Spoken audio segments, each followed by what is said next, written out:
tallest trees in the world are redwoods, which tower above the ground in California.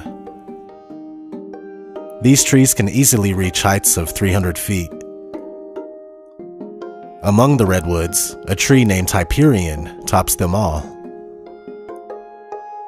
Standing at 380 feet, Hyperion also shares its name with the Titan god of heavenly light.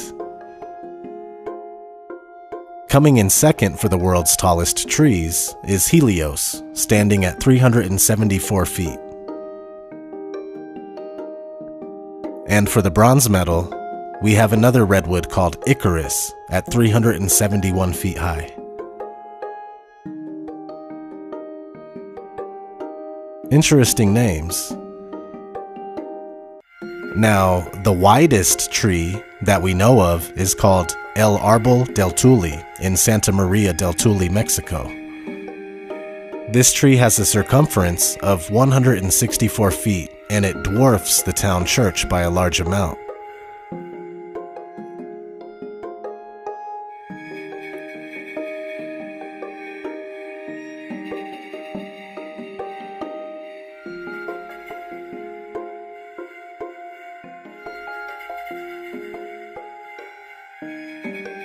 The largest tree by volume and not height or circumference is a sequoia called General Sherman, 275 feet tall with a circumference of nearly 103 feet. Now, these are just some of the world's tallest trees that are standing today. Needless to say, the sizes of some of Earth's remaining trees are absolutely mind-blowing, and the thing is, they used to be much bigger. Here's an article about an Australian mountain ash from 1872. The tallest tree ever measured was not a sequoia, but a type of eucalyptus, an Australian hardwood tree. In 1872, forester William Ferguson spotted an extremely tall mountain ash near the Watts River, Victoria, Australia. Purportedly, he was 132.6 meters, or 435 feet tall. Around that time, multiple specimens of 140 meters tall were reported in Victoria, mainland Australia. We cannot check these measurements anymore. All these trees have been logged. Mountain ash was and is an important construction material in Australia. This brings me to my next point. Do the trees of the world get bigger and bigger the further we go back in history? We have some records of men cutting down extremely large trees in mass quantities. If trees of this magnitude were cut down by men in the 18 and early 1900s, then that begs the question, have we cut down even bigger trees before that? We don't know. But we do know that men love mindlessly taking out trees like there's no tomorrow. Was there once a time when trees were unimaginable in size and they reached high up into the heavens? Maybe this is true. The tree grew and was strong, and the height thereof reached unto heaven, and the sight thereof to the end of all the earth.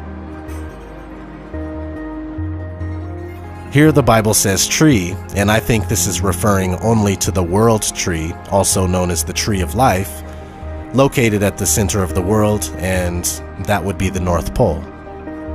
In depictions of the Norse cosmology, the tree of life, Yggdrasil, is growing from the center of a mountain. Here's a passage from the book of Enoch, kinda talking about that. And from there I went to the middle of the earth, and saw a blessed, well-watered place, which had branches which remained alive, and sprouted from a tree which had been cut down.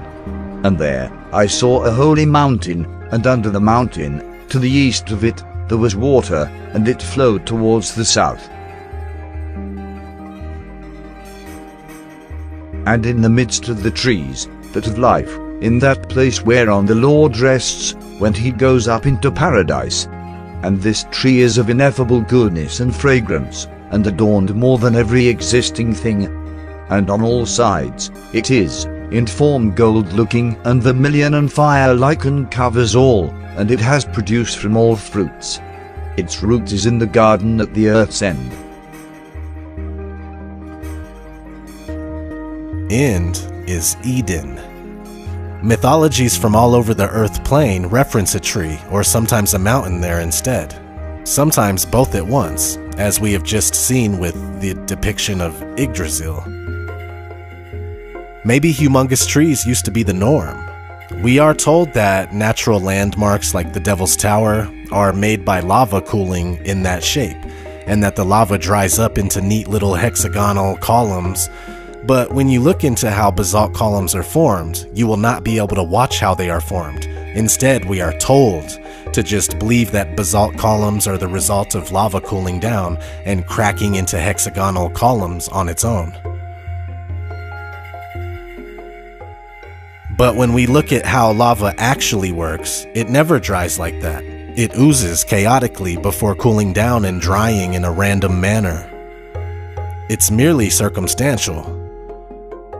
No one has ever witnessed basalt columns form, therefore the official explanation is very much up for debate.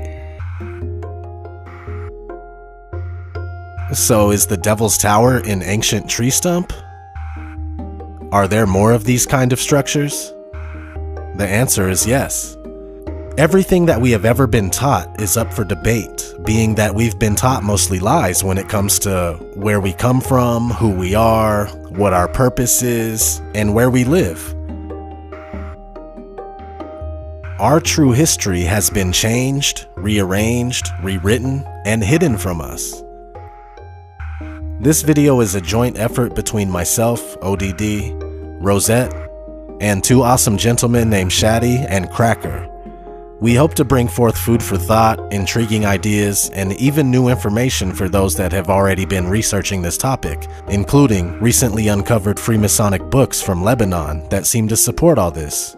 So with all that said, I'll pass it off to Rosette. Be sure to subscribe to her channel as well. Thanks, ODD. Being awake is not all bad. Yes, it's scary at first knowing our government is not our friend, that the world really is run by psychopaths who follow Lucifer. But there is a good side to this knowing too, and that is connecting with like-kind people who want to help change the world for the better. People like ODD, Cracker, and now our new friend Shadi. He has a passion for getting the truth out and has a special perspective he wanted to share. It is regarding his homeland of Lebanon and the giant cedars. In getting to know Shadi, I discovered that his first name is Arabic for singer, which reminds me of Jacob in Jacob's Ladder. His name was Jacob Singer. Jacob was a Christ character in that movie. Singer as in messenger. And I can't help to make the connection to our friend ODD, literally being a singer of truth, with his raps exposing the Baal lie and everything else regarding the New World Order. Makes you think, do we truly pick our names? Or are we given our names? Birth names or pseudonyms, it doesn't matter. The name has a resonance that fits that person, and they are that name. And yes, like Jacob here, exposing 9/11, Shadi and ODD are here to also expose the ones behind 9/11. Notice Jacob sees with his right eye. He is of the right, of the good. Now we can't do a series called Ancient Tree Research Project without discussing the giant cedars of Lebanon. This is the one place on earth that is known for its giant trees. These same giant trees come up in the Bible in 47 verses. Why? What is so special about these trees? Are they hiding some more truths in plain sight? Let's take a look at some of the evidence. Now let's locate Lebanon geographically so we get a feel for the land. Lebanon is nestled between Israel on its southern border, and Syria on both its north and east. And just over the waters of the Mediterranean is its closest western neighbor, the island nation of Cyprus. Notice Cyprus, the neighboring island country to Lebanon, could indicate cypress as in the tree, and cypress has fragrant wood just as a cedar tree does. This is a picture of an ancient cypress tree. Cedar trees are part of the cypress family of conifers or pines, also indicating a connection to the pineal gland. Could cypress actually be an ancient giant cypress stump that is sticking up out of the water as an island?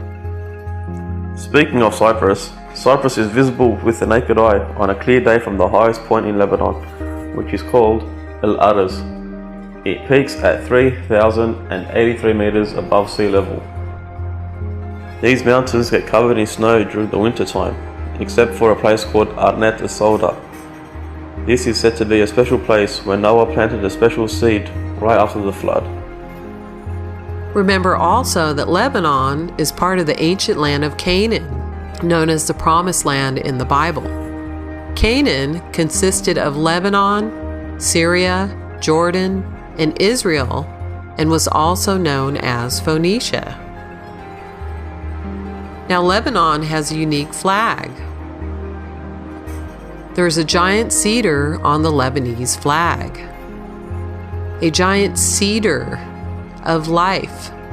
Cedar, C-E-D-A-R, is phonetically the same as cedar, S-E-E-D-E-R. And what is the giant cedar of life? The tree of life. Is this giant cedar symbolic of the tree of life in the center of our world? Does this imply a connection to the tree at the center with the giant cedars of Lebanon? I would say absolutely. And the tree is green. Green is the color of the heart chakra, Anahata. And the heart is in the center of our chest, just like the tree of life is in the center of our world. So the green tree is the heart.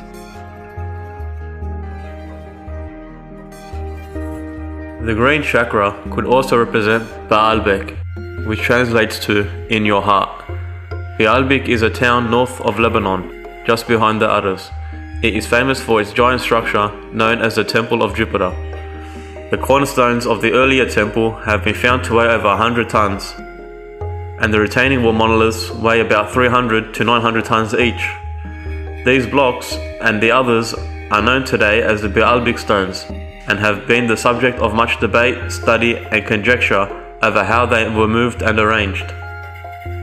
Alexander the Great conquered Baalbek in 334 BCE. He named it Heliopolis, as in the city of the sun. The name still in use in 64 BCE when Pompey the Great annexed the region of Phoenicia for Rome. This was still the designation for the city in 15 BCE, when the city became a colony of the Roman Empire. Alexander the Great was a giant, so was Pompey, which is how they got great in their name. And the Masons call their New World Order project their great work, their giant work. And remember, George Bush Sr. went by Magog, the giant, at Skull and Bones. And hear from his son, straight from the horse's mouth, Gog and Magog are at work in the Middle East. The biblical prophecies are being fulfilled. This confrontation is willed by God, who wants to use this conflict to erase his people's enemies before a new age begins. But the God that George Bush is talking about there is Lucifer. Right? That's his God. Back to the flag, it is on a white background. Now, what's interesting is that when looking up the etymology for Lebanon, we find that it originates from the Phoenician root Leban, which means white. So Lebanon is implied in the coding. The white background means Lebanon. Remember also Noah's white dove, a symbol for peace. The white is flanked by 2 bars of red. Red is the color representing Christ. Christ is red-blooded, as are we.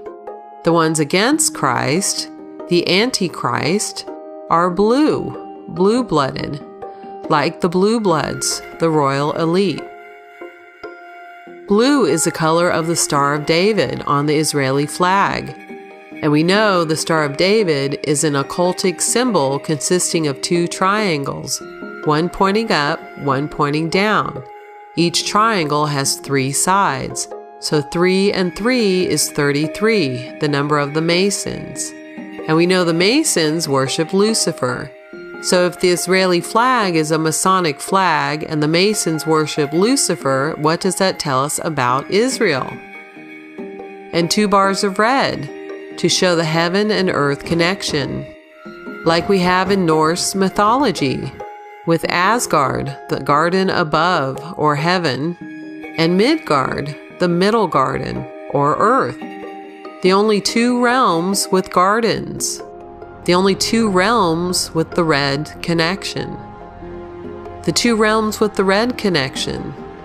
Earth, which is an anagram for heart, and heaven, an anagram for E-Haven, or Earth Haven, the sanctuary above.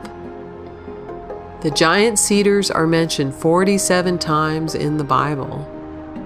That's an awful lot of times.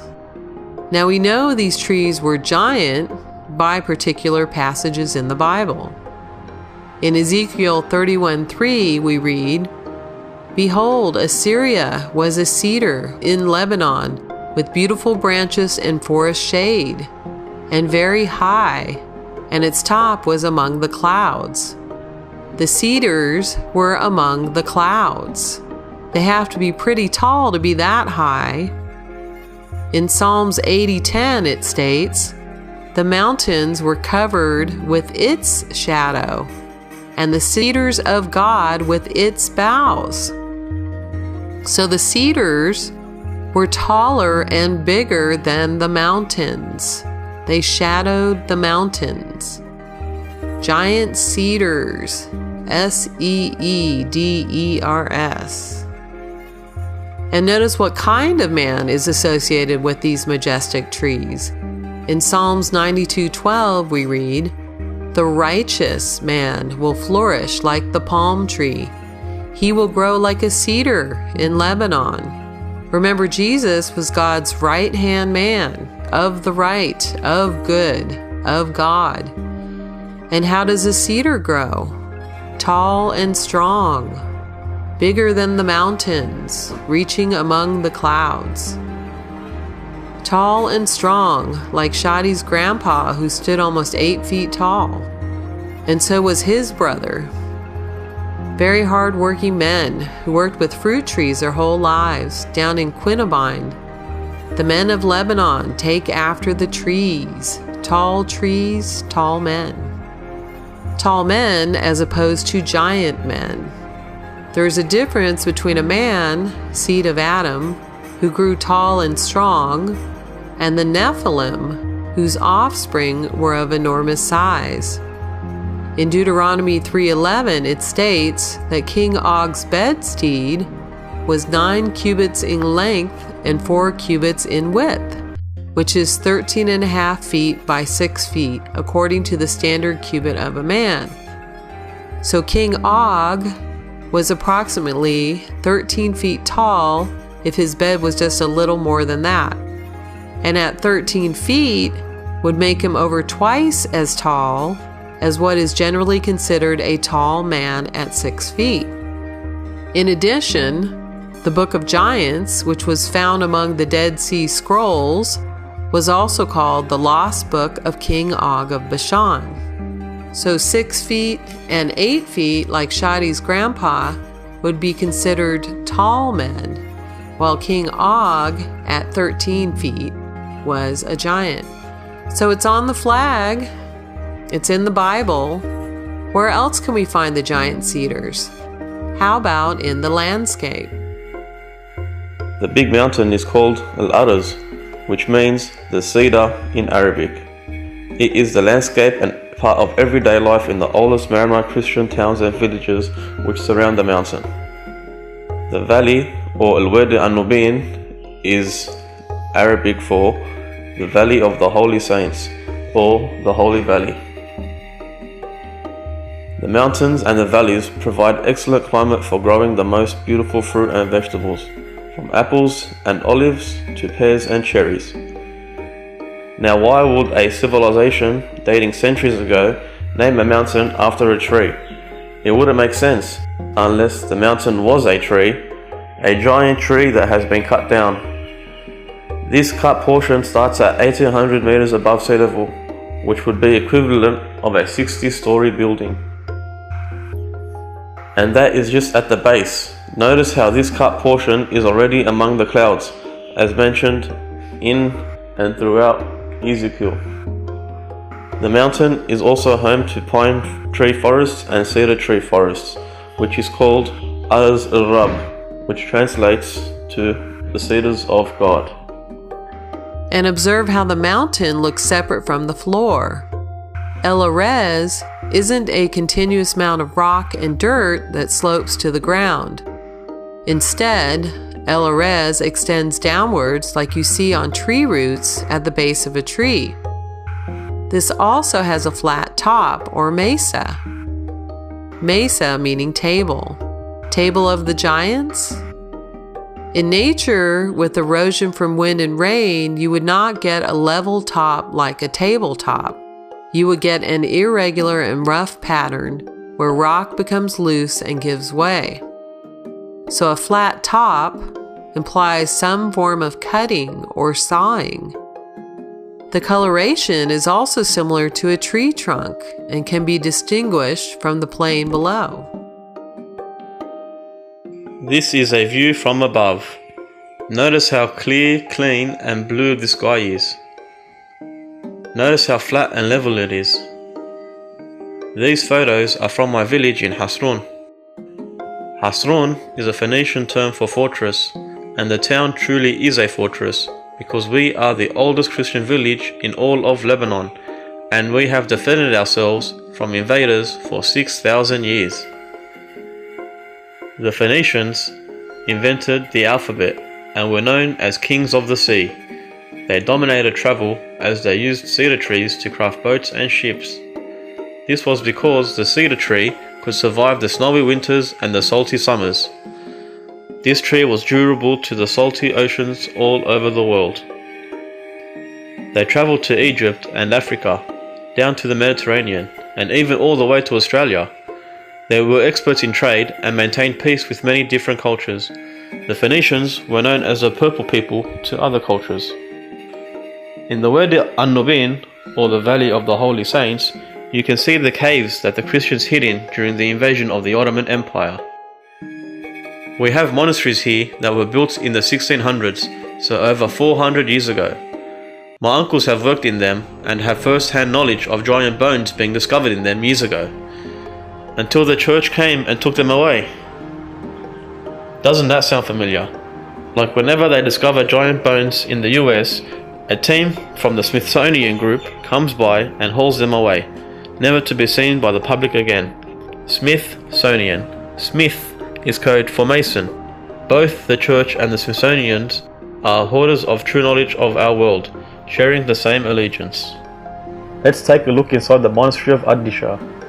Upon entering the monastery, I immediately get goosebumps. This monastery is home to many saints, hermits and monks from all over the world. Ancient paintings, writings and drawings are well preserved here. Weekly masses still take place in the church here today. This is a black slab from the roof of the cave. It has a painting on it, which looks familiar. Does it remind you of anything? To me, it looks like the beginning of the seed, like cedar, seed of life symbol. It also looks like the cross-section of a pomegranate fruit. Could this be where they got the real Star of David from? From the bottom of a ripe pomegranate fruit? And here is the actual tomb where the giant bones were found. Notice the tiny and only entrance. This was so that he could defend himself from trespassers. In the valley of Addisha, my grandparents and ancestors used to grow fruit and vegetables for 60 plus years before establishing a home in Hasron. The valley is called Adisha, and in Arabic Catholic Mass, we sing this as an opening hymn, and I am pretty sure it originated from this monastery. This is the day's harvest from my farm in the Wede, fruits of thy labor in Andobir. Can you see how the veins in the leaves are like the lines on our skin, like on my hand here? Now what's interesting too is the similarity between words that we have in the area. For example, a town across from Hasrun is called Eden, E-H-D-E-N, which phonetically is the same as Eden, E-D-E-N, as in the Garden of Eden. Now, although it appears from the brilliant research of the God culture in studying the Book of Jubilees that the garden is in the land of Ophir, which is modern-day Philippines, the connection is still as profound as the giant cedar is to the tree of life. And in the same general area, Ophir shows up on the map as well. Please check out the God Cultures channel on YouTube for more information on this. I'll leave a link below. Now we have another phonetically similar word in Kadisha. Kadisha, K-A-D-I-S-H-A, which is very close to Kadash, K-A-D-O-S-H, as in night Kadash, the 30th degree in Albert Pike's Morals and Dogma. The term Kadash is derived from the Hebrew word which means holy or consecrated. So night Kadash would be holy night. They consider the night holy, where Lucifer reigns. Knights Templar for Templars of the night as well. Night Kadash's abbreviation is KK. KK in numerology is 22. 22 is the number of Christ, of his journey here on earth, usurped by the Luciferians, making Christ Lucifer in the tarot. The Masons follow the Gnostic writings of the Kabbalah. Night Kadash, Night Kabbalah.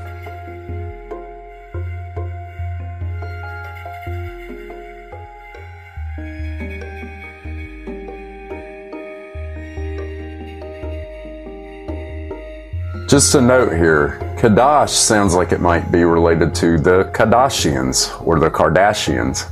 KK, Kim Kardashian, Khloe Kardashian, the KKs. This is probably why these vile creatures are pushed into the news every day as a symbol for the KK. The Kardashians are likely candidates to be transsexual and androgynous, like the Freemasons' coveted Baphogoat. Khloe, Kim, Courtney, or KKK. 11 plus 11 plus 11 equals 33. And we can't help but notice that KKK are the initials of the Ku Klux Klan, founded by Albert Pike, the head Mason and writer of Morals and Dogma. From the chapter of Night Kadash, the ghosts of the dead Templars haunt the Vatican and disturb the slumbers of the paralyzed papacy, which, dreading the dead, shriek out its excommunications and impotent anathemas against the living. It is a declaration of war and was needed to arouse apathy and inertness to action. It at length became a menace for the church and society when a rich and dissolute order, initiated in the mysterious doctrines of the Kabbalah, seems disposed to turn against legitimate authority, the conservative principle of hierarchy, and threaten the entire world with an immense revolution. The Templars, whose history is so imperfectly known, were those terrible conspirators. This rebuilding, formerly predicted by the Judaizing mystics of earlier ages, had become the secret dream of the patriarchs of the Orient.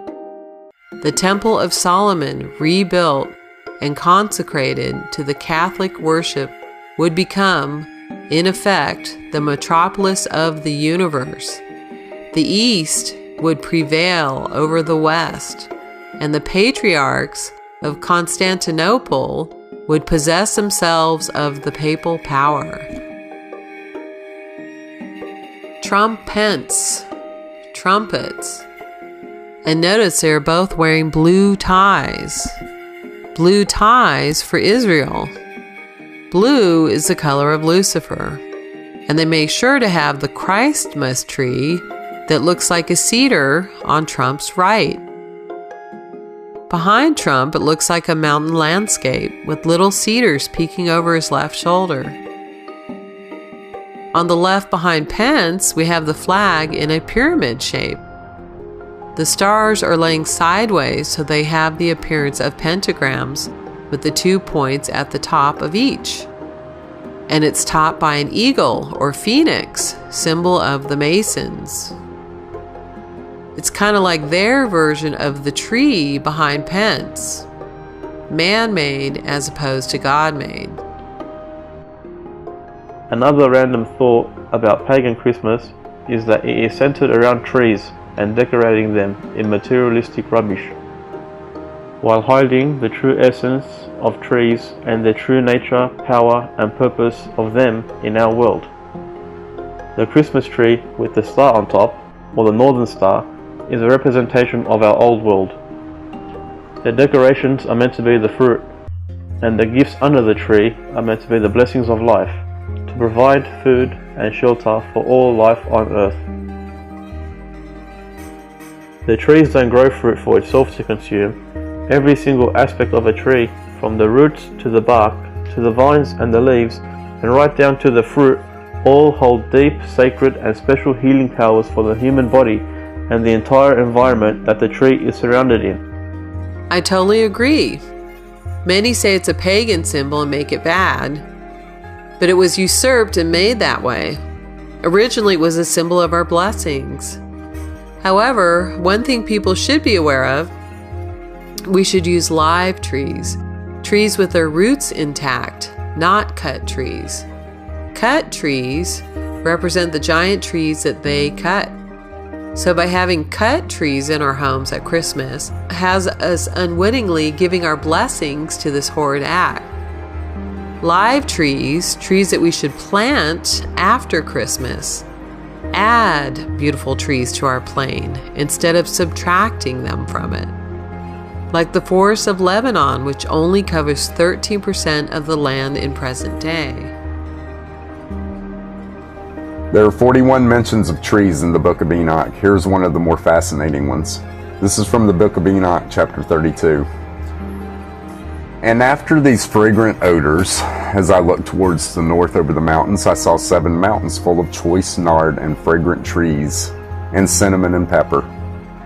And thence I went over the summits of all the mountains far towards the east of the earth, and passed above the Erythraean Sea and went far from it, and passed over the angel Zotiel, and I came to the garden of righteousness.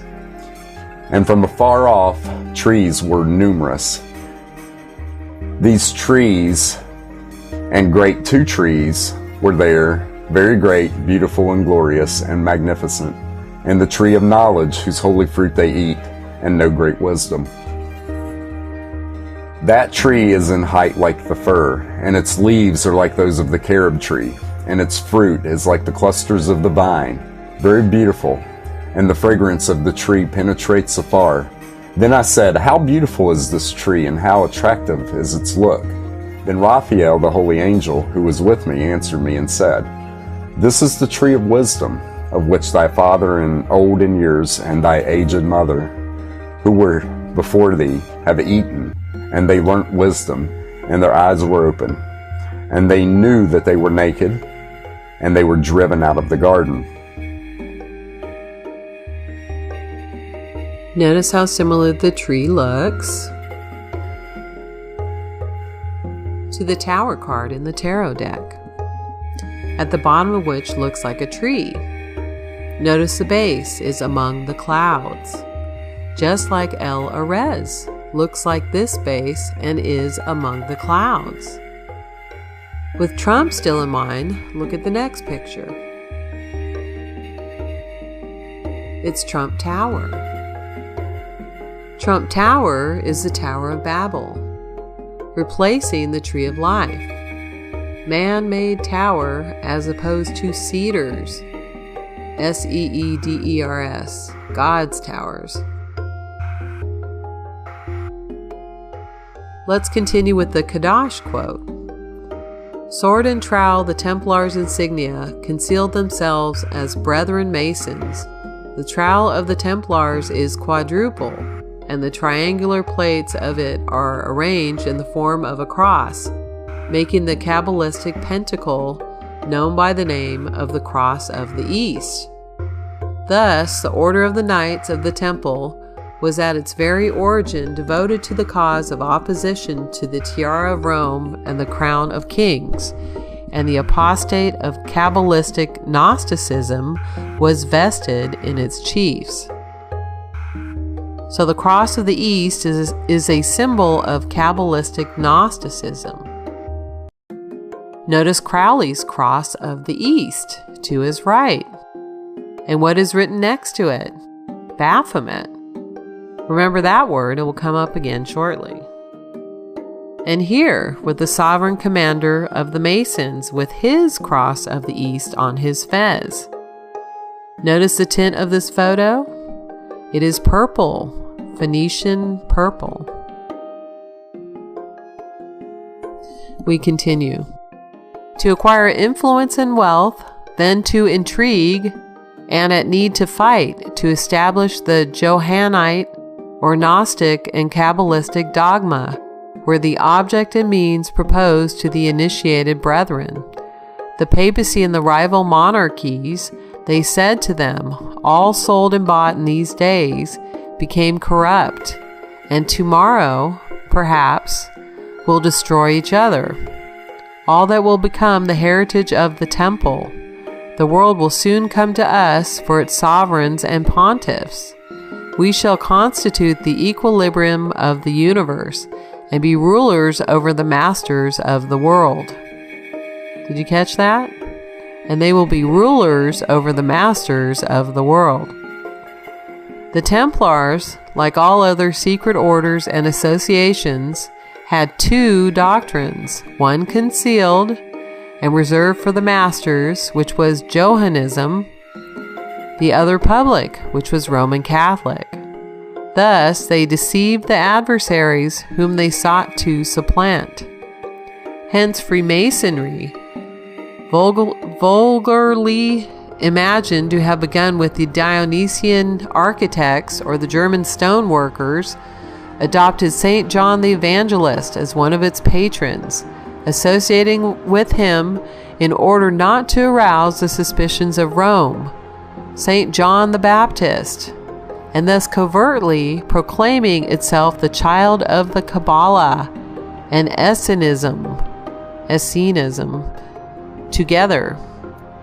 And wherever in the higher degrees the two colors, white and black, are in juxtaposition, the two principles of Zoroastrian manes are alluded to. It is absurd to suppose that men in intellect adored a monstrous idol called Baphomet, or recognized Mahomet as an inspired prophet. The symbols of the wise always become the idols of the ignorant multitude. Remember Crowley's Baphomet? And we see how the Cross of the East represents Kabbalistic Gnosticism. And we see here also how the Masons covertly worship John the Baptist and try to associate him with the Kabbalah and Essenism. Here is a Masonic-inspired version of John the Baptist, with him doing the as above, so below. Notice 1 foot up, 1 foot down, sitting on a throne with a scepter in his hand, and naked except for a cloth draped over his privates, just like in this next picture, which looks eerily similar to the statue of Mason George Washington doing the same pose and dressed the same way, which looks eerily similar to their Baphomet doing the same pose and dressed the same way. So we can see just from the one painting of John the Baptist that they are usurping him, using him to promote Gnosticism. Remember, this is from Night Kadash, straight from Morals and Dogma, straight from the Mason's own writings. And Donald Trump is a Mason. I'll leave a link to his appearance on the Jimmy Fallon show, where he has to go through his humiliation ritual to move up in Freemasonry. And you'll notice he holds up his thumbs and index fingers, forming two L's. L in numerology is 3, so holding 2 up, he is making the 33 of Masonry. So they tell us they worship John the Baptist, and what's interesting is that John the Baptist lived in Qumran. In further reading in Night Kadash, the legend of Osiris was revised and adopted to symbolize the destruction of the order and the resurrection of Kurum, slain in the body of the temple of Kurum Abba, the master as the martyr, or fidelity of obligation of truth and consequence, prophesied the restoration to life of the buried association. So they associate Kurum with Osiris, and we notice how phonetically similar Qumran is to Kurum.